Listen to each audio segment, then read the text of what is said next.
one thing doing the service, putting set of plugs in or whatever.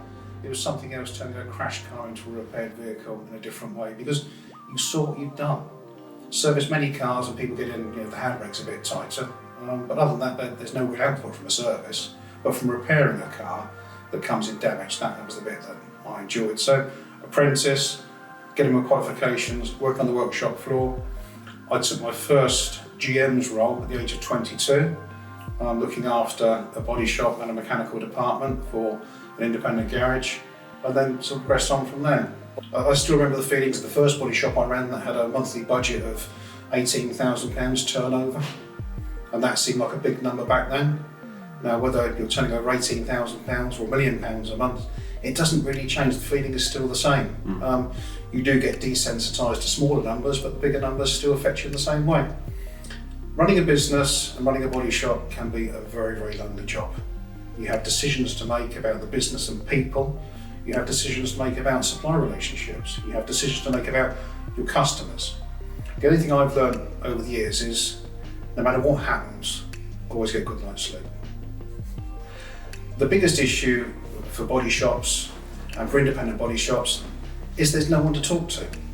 There's nothing. You're out there on your own, you're trading. You need to have a knowledge base or a reference point you can go back to and just ask the question, did I get that right? Can you help me? Can I have some advice on what to do going forwards? Lots of body shops don't invest in HR or legal advice.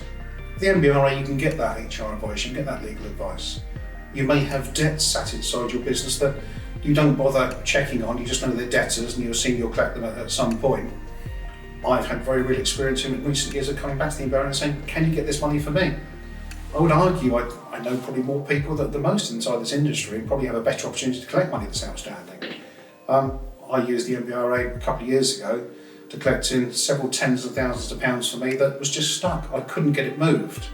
But by using them and that resource, for me, paid my membership fees for that year tenfold. It was, it got me the money back.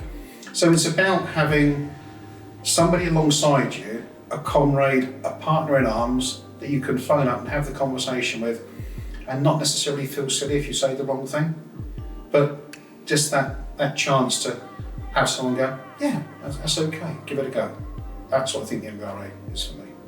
All too often, repairers are exceptionally well intended in their understanding of the market and what they need, but because body shop owners are busy people working hard running their business, they don't have enough time to go and lobby at a senior level with particular customers, be it insurance, accident manager, or even the government. You can't do that to get change. You can get effective change if enough people come together as one voice, and that one voice then projects their common requirement out to the audience. I think joining the NBRA, and why I say to people to join it, is to get that shared collective information, to get the advice and the support that you need. If you have issues inside your business that you can't find the answer for, and you do need some help with, a telephone call is a very, very quick and easy way of doing it. You can put that call into the NBRA and they will research information and give it back to you. You don't have to employ other people, pay other people.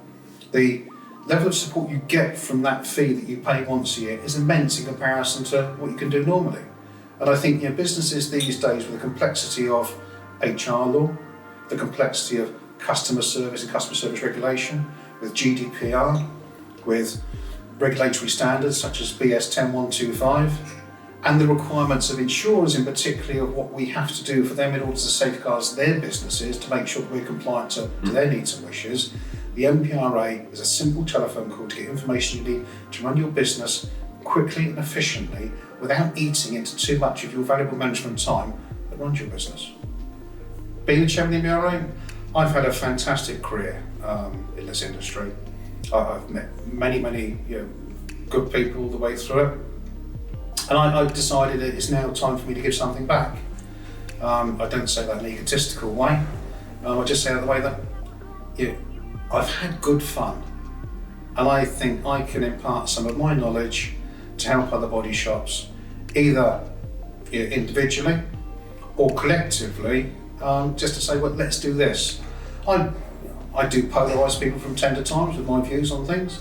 I can be quite dogmatic of what I want, but I do think, for me, if I can just give some inertia to the NBRA in my particular way of doing things, and see if we can push on and get more people to realise what we are, what we're doing, okay, and the fact that we're here. So for me, I just want to give something back. I'm coming to the end of my career now, so let me put something back into this industry, and hopefully I can help.